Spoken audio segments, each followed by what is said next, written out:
Hello everyone, and welcome to Animyze. My name's Youssef, and today we're going to be talking about the secrets behind the success of one of anime's most famous opening songs, Neon Genesis Evangelion's A Cruel Angel's Thesis.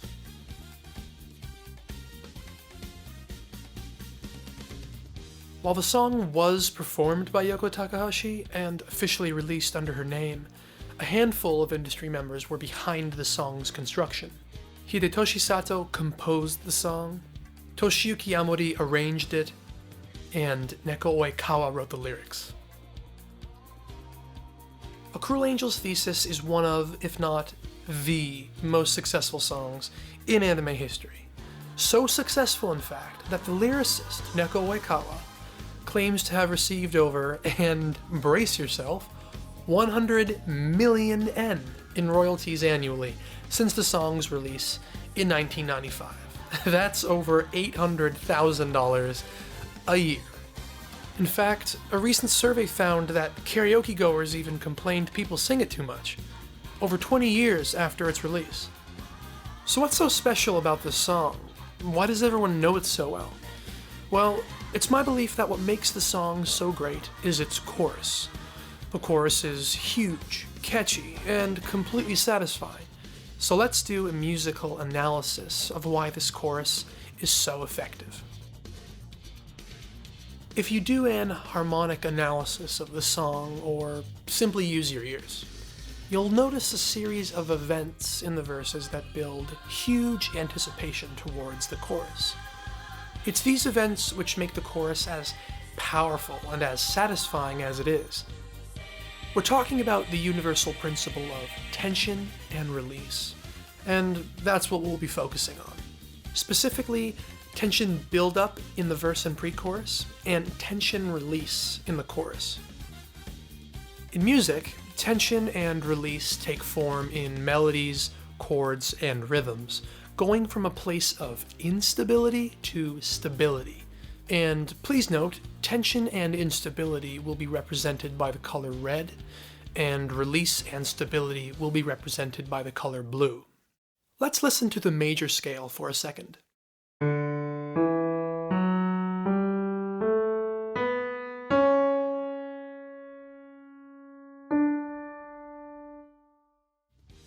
Now I'm guessing you all heard how much T wanted to go to Do when it was held, right? That's because T is unstable. T is what we call a leading tone because it leads you back to Do, which is stable. Do has so much gravitational pull on the other notes that everything wants to go back to it somehow. In music, we call this gravitational pull back to Do tonality. Some other notes in the major scale with instability are Re, Fa, and La. Lastly, Sol is an interesting note.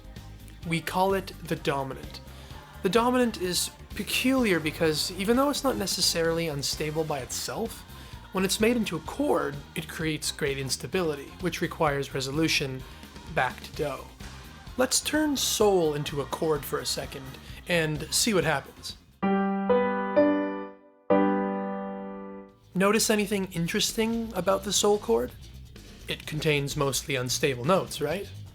Both T and Re naturally fall to Do, so it's no wonder the dominant chord wants to go back to Do so much.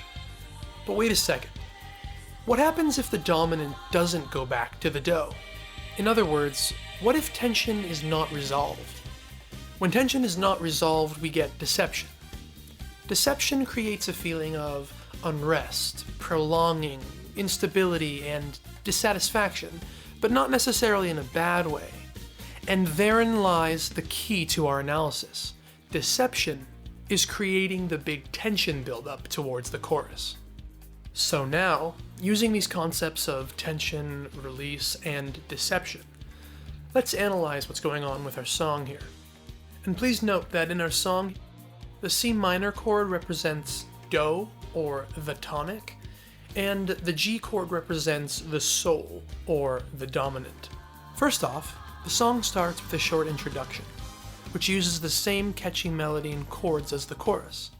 残酷な This introduction is essentially a quieter, shorter chorus.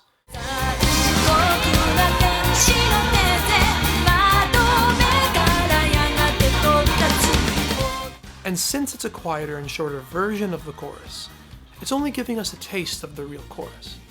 And since it's only giving us a taste of the real chorus, it creates in us a desire to hear it again. Next, in the verse and pre-chorus, we're tricked into thinking the chorus is coming through a series of deceptions.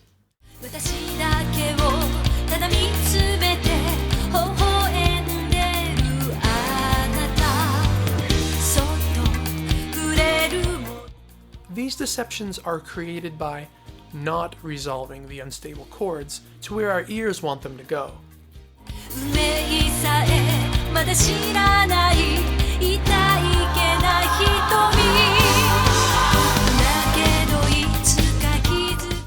In other words, we're getting the tension, but not the release. This creates a forward momentum throughout the verse and pre-chorus, and really drives the song forward. It also keeps the listener interested, as these tension events are set up, but never properly followed through. Finally, in the chorus, the tension is resolved and our ears are granted the release we've been waiting for, all verse and pre-chorus.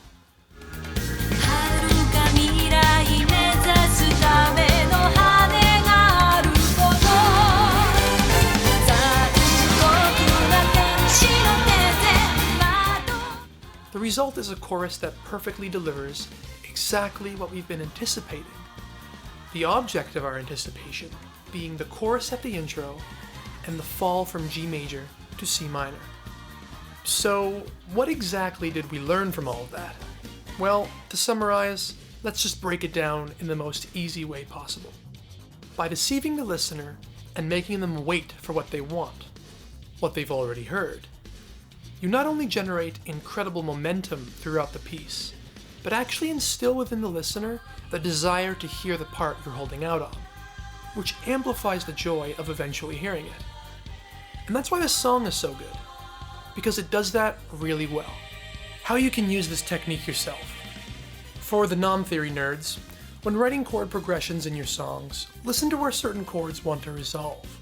Experiment with moving them to chords that shock or surprise the ear. Then, resolve them to where they originally wanted to go.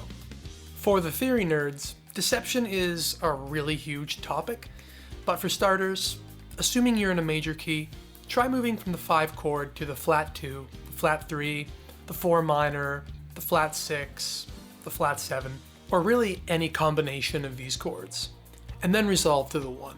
Again, it's such a huge topic that the sky's really the limit. So that's it for this time. I hope you enjoyed this analysis and possibly learned a thing or two. For those with questions, please comment and I'll try my best to answer them. Again, this is Youssef from Animyze, and I will see you next time. Peace.